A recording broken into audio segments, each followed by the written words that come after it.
Hello, welcome to kitchen delights. ഇന്ന് നമ്മൾ വളരെയധികം ഗുണങ്ങളുള്ള മത്തങ്ങയും ചെറുപയറും കൊണ്ടുള്ളൊരു ഒഴിച്ചു കറിയാണ് ഉണ്ടാക്കുന്നത്. പെട്ടെന്ന് തന്നെ ഉണ്ടാക്കിയെടുക്കാനും പറ്റും, വളരെ ടേസ്റ്റിയുമാണ്. എങ്ങനെയാണ് ഉണ്ടാക്കുന്നതെന്ന് നോക്കാം. ആദ്യം തന്നെ ഒരു പ്രഷർ കുക്കർ എടുക്കുക. അതിലേക്ക് ഒരു 1/4 കപ്പ് ചെറുപയറാണ് ചേർത്ത് കൊടുത്തത്. അത് നന്നായിട്ട് കഴുകി ആവശ്യത്തിന് വെള്ളം ഒഴിച്ച് കുറച്ച് ഉപ്പ് ചേർക്കുക, കുറച്ച് മഞ്ഞൾപ്പൊടിയും ചേർത്ത് കൊടുക്കുക. സ്റ്റൗ ഇപ്പോഴാണ് ഞാൻ കത്തിക്കുന്നത് കേട്ടോ. ഇനി കുക്കർ അടച്ച് വയ്ക്കുക, വെയിറ്റ് വയ്ക്കുക. ഒരു വിസിൽ വരുന്നത് വരെ ഹൈ ഫ്ലെയിമിൽ കുക്ക് ചെയ്യുക. ഒരു വിസിൽ വന്നു കഴിഞ്ഞാൽ ലോ ഫ്ലെയിമിൽ വെച്ചിട്ട് ഒരു 5 മിനിറ്റ് കുക്ക് ചെയ്യുക. പ്രഷറെല്ലാം പോയി തുറന്ന് നോക്കുമ്പോൾ നമ്മുടെ ചെറുപയർ നന്നായിട്ട് വെന്തിട്ടുണ്ട്. ഇതിലേക്ക് 1 കപ്പ് മത്തങ്ങ ക്യൂബ്സ് ആയിട്ട് അരിഞ്ഞത് ചേർത്ത് കൊടുക്കുക. ഈ സമയത്ത് വെള്ളം പറ്റിപ്പോയിട്ടുണ്ടെങ്കിൽ കൂടുതൽ വെള്ളം ആഡ് ചെയ്ത് കൊടുക്കണം കേട്ടോ. ഇനി നമുക്ക് വീണ്ടും കുക്കർ അടച്ച് വെച്ച് 2 വിസിൽ വരുന്നത് വരെ ഹൈ ഫ്ലെയിമിൽ കുക്ക് ചെയ്യാം.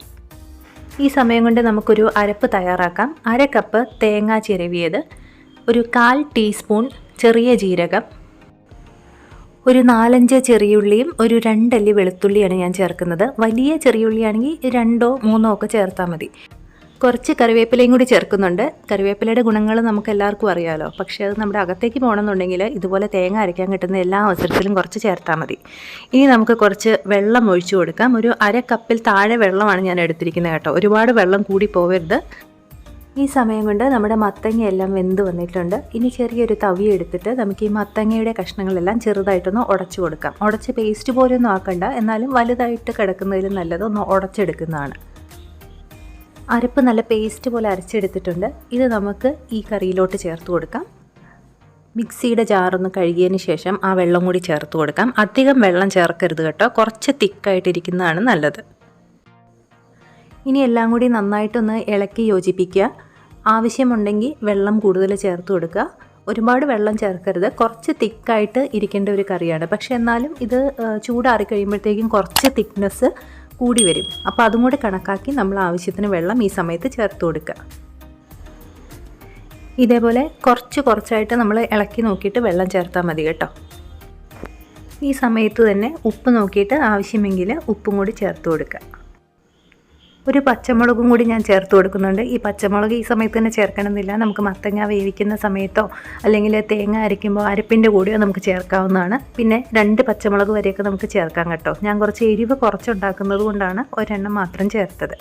ഇനി നമുക്ക് വീണ്ടും സ്റ്റൗ ഒന്ന് കത്തിച്ചതിന് ശേഷം ഈ അരപ്പെല്ലാം ഒന്ന് തിളച്ച് വരുന്നത് വരെ വീണ്ടും ഇങ്ങനെ ഇളക്കി കൊടുക്കുക. ഒരു ലോ ടു മീഡിയം ഫ്ലെയിമിലൊക്കെ വെച്ചാൽ മതി കേട്ടോ. ഇപ്പോൾ നന്നായിട്ടൊന്ന് തിളച്ച് തുടങ്ങിയിട്ടുണ്ട്.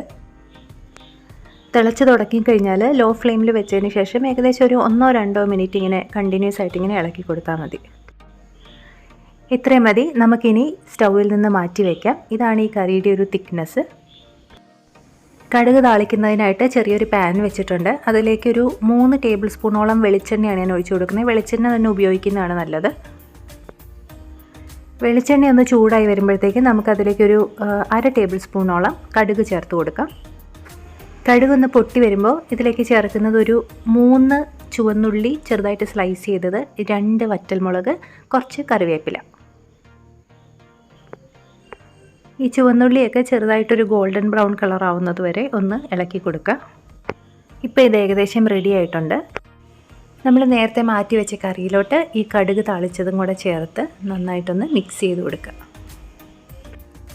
അപ്പോൾ ഇത്രയേ ഉള്ളൂ, നമ്മുടെ കറി റെഡി ആയിട്ടുണ്ട്. വളരെ ടേസ്റ്റി ആയിട്ടുള്ളൊരു കറിയാണ് കേട്ടോ. നിങ്ങളിത് കഴിച്ചിട്ടില്ല എന്നുണ്ടെങ്കിൽ തീർച്ചയായിട്ടും എല്ലാവരും ഒന്ന് ട്രൈ ചെയ്ത് നോക്കുക. ഉണ്ടാക്കി കഴിയുമ്പോൾ നിങ്ങളുടെ ഫീഡ്ബാക്ക് തീർച്ചയായിട്ടും അറിയിക്കണം. അപ്പോൾ മറ്റൊരു വീഡിയോയുമായിട്ട് നമുക്ക് വീണ്ടും കാണാം. താങ്ക്